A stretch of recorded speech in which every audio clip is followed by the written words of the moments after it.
ہوائی جہاز 35 اور 40 ہزار فٹ کی بلندی پہ اڑتا ہے۔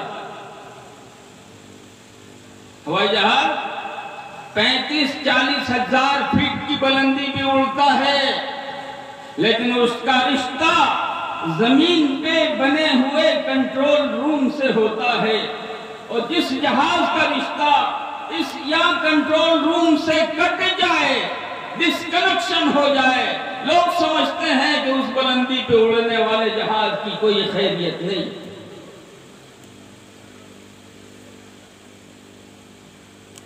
تم جاؤ، بہت بلندی پہ اڑو، بہت بلندی پہ اڑو، اپنی اولاد کو پوری دنیا کی کسی کمپنی کا جنرل ڈائریکٹر بنا دو، تم اپنی اولاد کو پوری دنیا کے میڈیکل بورڈ کا چیف بنا دو، تم اپنی اولاد کو پوری دنیا کے اعتبار سے جو مینجمنٹ ہو اس کا چیف انجینئر بنا دو۔ لیکن یاد رکھنا میرے دوستوں، میرے بزرگوں، اگر اسلامی بنیادوں کی جڑوں سے تم نے اس کا رشتہ نہیں جوڑا، اس اولاد کو قرآن نہیں سکھایا، اس اولاد کو دین نہیں سکھایا، اس اولاد کو اسلام کے بنیادی مسائل نہیں سکھائے، تو کب اسلام سے اس کا رشتہ کٹ جائے گا، اس کی کوئی ضمانت اور کوئی گارنٹی نہیں دی جا سکتی۔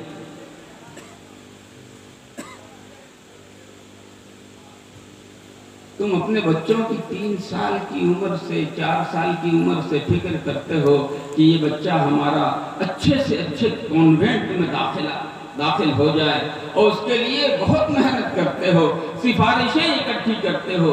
کیوں؟ کیا بنے گا وہاں بچہ تمہارا؟ کیا بنے گا وہاں بچہ تمہارا؟ ایک کمانے کی مشین بن کے رہ جائے۔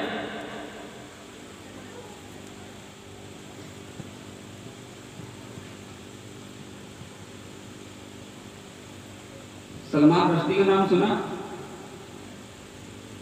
ارے سنا ہے مجمع میں کسی نے؟ سلمان رشدی کا برہمن گھرانے میں پیدا ہوا تھا،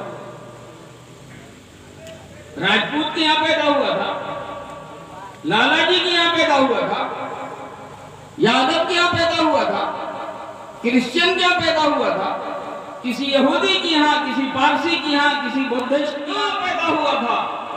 اس گھر میں پیدا ہوا تھا، اس گھر میں پیدا ہوا تھا جو مسلم گھرانے کہلاتا۔ لیکن ماں باپ نے اس کو اونچی ڈگری دنیا کی دلائی، اسلام کی جڑوں سے نہیں جوڑا۔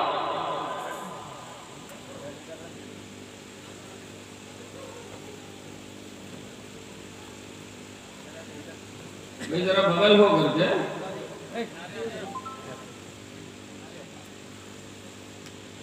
ماں باپ نے کے جی سے لے کر ماسٹر ڈگری دلانے تک اسی پہ محنت کی۔ بیٹا اللہ کو پہچانتا نہیں پہچانتا، اس سے کوئی لینا دینا نہیں۔ بیٹا اللہ کے نبی کو جانتا ہے کہ نہیں جانتا، اس سے کوئی مطلب نہیں ہے۔ بیٹے کو قرآن معلوم ہے کہ نہیں معلوم ہے، کوئی مطلب نہیں ہے۔ بیٹے کو سیرت معلوم ہے کہ نہیں معلوم ہے نبی کی، اس سے کوئی مطلب نہیں ہے۔ بیٹے کو وضو کا مسئلہ، غسل کا مسئلہ، نماز کا مسئلہ، زکوٰۃ کا مسئلہ، روزے کا مسئلہ معلوم ہے کہ نہیں ہے، اس سے کوئی لینا دینا نہیں ہے۔ بس وہ کے جی سے لے کر کے ماسٹر ڈگری تک محنت کیے جا رہے ہیں، باری بار۔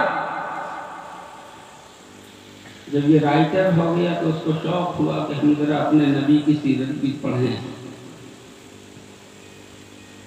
اب دین کا علم تو ہے نہیں اس کے پاس،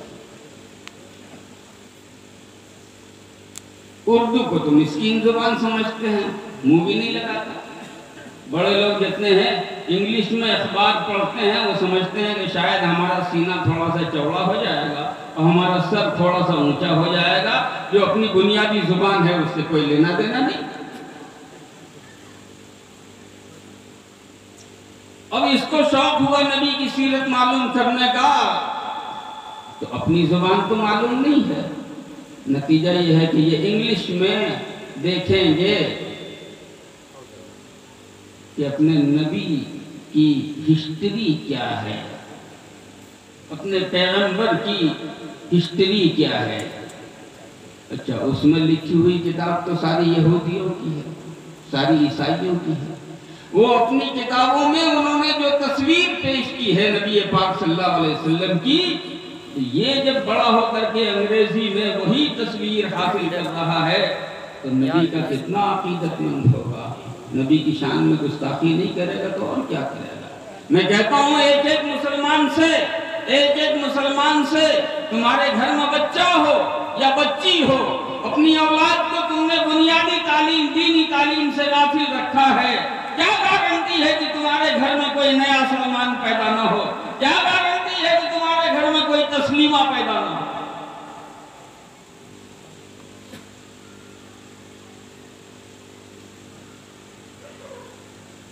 کل آنے والا وقت تو بہت خطرناک ہے، آپ احساس کرو نہ کرو، حالات دیکھو زمانے کے۔ تمہارے پاس دولت ہے، دوسروں کو اس سے کوئی لینا دینا نہیں ہے۔ تم فیکٹری چلاتے ہو، لوگوں کو اس سے کوئی مطلب نہیں ہے۔ تم جائیداد والے ہو، لوگوں کو اس سے بھی کوئی لینا دینا نہیں ہے۔ لیکن تم دین پہ چلنے کا ارادہ رکھتے ہو، تم شریعت کو مانتے ہو، تم قرآن کے مطابق زندگی گزارنا چاہتے ہو، بس اس سے لوگوں کے پیٹ میں درد ہو رہا ہے۔ وہ کتنی پلاننگ کر رہے ہیں تمہیں قرآن سے ہٹانے کی، کتنی پلاننگ کر رہے ہیں تمہیں تمہارے نبی سے دور کرنے کی، تمہیں اس کا کیا اندازہ ہے؟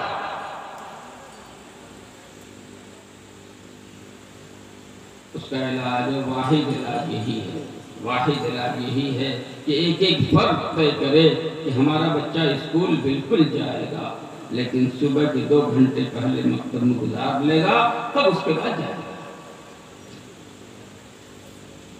اور اس کے لیے تمہیں جو کرنا ہو کرو، تب تمہاری نسل اسلام کی زمین پہ برقرار رہ پائے گی۔ اور اگر یہ تم نے نہیں کیا تو آندھی کا ایک جھونکا تمہارے بچوں کو اڑا کے کب کہاں سے کہاں لے جائے کوئی ضمانت نہیں ہے۔ آج تمہاری بچیاں ہزاروں ہزار کی تعداد میں اپنا دین چھوڑ کر غیروں کا ہاتھ پکڑ کے نکل رہی ہیں۔ آج تمہارے بچے ہزاروں ہزار کی تعداد میں اپنے دین سے متعلق شک شبہ کا شکار ہو رہے ہیں، تم نے کوئی کوشش نہیں کی۔ اس لیے میرے دوستو، میرے بزرگوں، درد کے ساتھ عرض کرتا ہوں کہ یہ جو محلے گاؤں کے اندر مکاتب ہیں، ان کو مضبوط کرو، ان کو مضبوط کرو۔ اپنی اولاد کو اسلام کی سرزمین پہ باقی رکھنا دیکھنا چاہتے ہو تو ان مکاتب کے سلسلے کو مضبوط کرو۔ کوئی فرد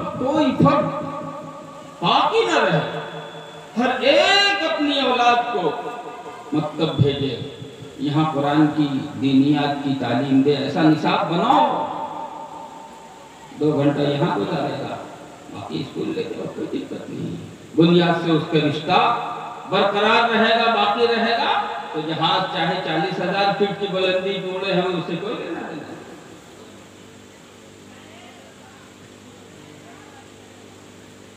دوسری بات، قرآن کا نام قرآن رکھا گیا، قرآن کا نام قرآن رکھا گیا۔ علماء موجود ہیں، پوچھو۔ قرآن کے معنی آتے ہیں پڑھنے کے، قرآن کے معنی آتے ہیں پڑھنے کے۔ قرآن سے مراد وہ کتاب جو خوب پڑھی جاتی ہے اور کم سے کم ہر ایک مسلمان تو اس کو پڑھ ہی لے۔ زندگی گزر گئی، دنیا بھر کی ڈگریاں ہمارے ہاتھ میں، ہم بہت بڑے ڈاکٹر صاحب، ہم بہت بڑے انجینئر صاحب، ہم بہت بڑے وکیل صاحب، ہم بہت بڑے پروفیسر صاحب، ہم بہت بڑے سائنٹسٹ صاحب۔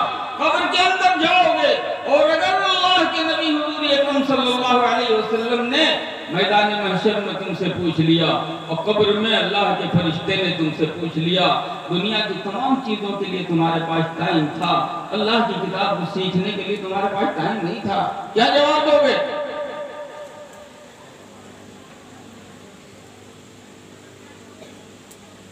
اس لیے میں دوسری گزارش یہ کرنا چاہتا ہوں کہ قرآن کو صرف ان چھوٹے بچوں تک محدود مت رکھو.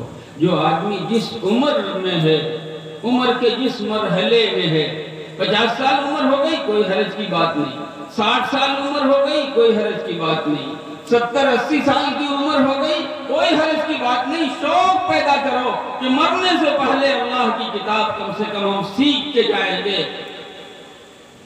اللہ کی کتاب سے بے تعلق رہ کے ہم قبر میں جانا پسند نہیں کرتے. اور اگر ارادہ کرو تو ابھی واٹس ایپ پہ فوٹو آیا تھا، ایک بوڑھے آدمی نے طے کیا کہ ہم کو اللہ کی کتاب کو اپنے سینے میں محفوظ کرنا ہے، حافظ بننا ہے.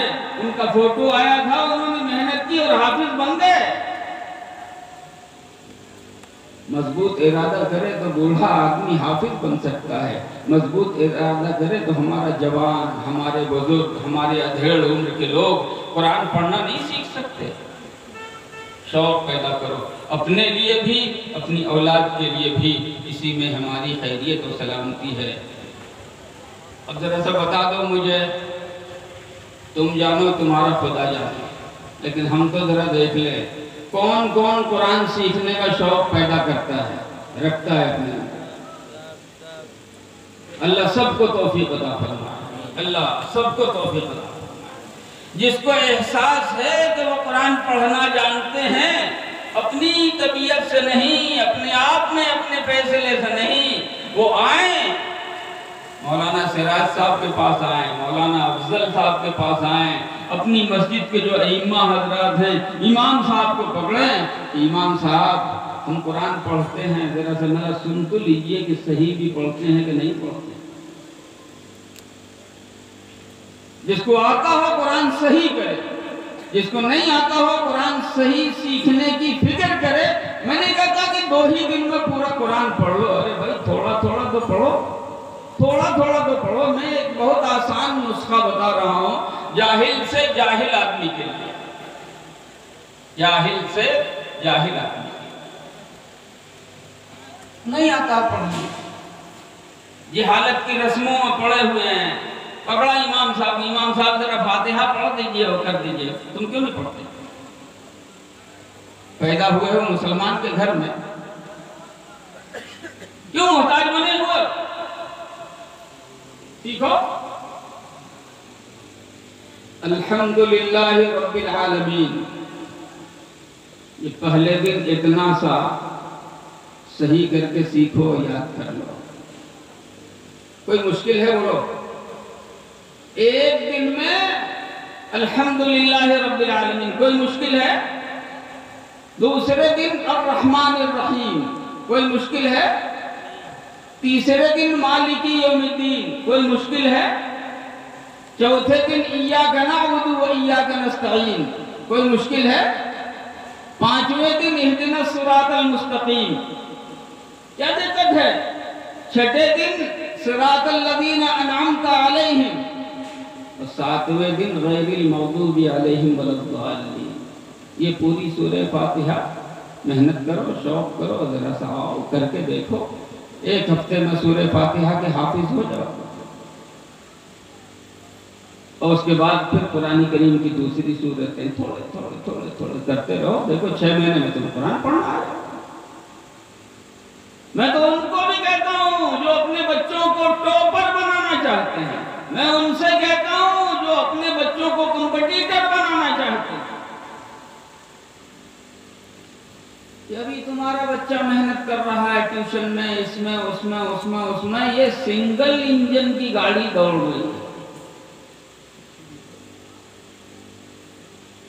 طے کر لے ہر باپ اپنی اولاد کے سلسلے میں کہ پہلے حفظ کرائیں گے، اپنے بچے کو حافظ بنا لیں گے، اور اس کے بعد پھر بچے کو ادھر ڈال دیں گے. تو اب کیا ہوگا؟ یہ جو گاڑی چلے گی نا، یہ سنگل انجن کی گاڑی نہیں ہوگی، ڈبل انجن کی گاڑی ہوگی. بچہ الگ محنت کرے گا، قرآن کی برکت الگ اس کو سہارا دے گی.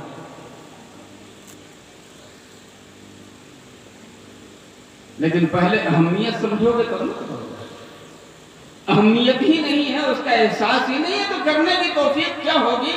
ڈبے کے اندر بہترین قسم کا گھی موجود ہے، ڈبے کے اندر بہترین قسم کا شہد موجود ہے، ڈاکٹر کہتے ہیں کہ گھی کے اندر بھی انرجی ہے اور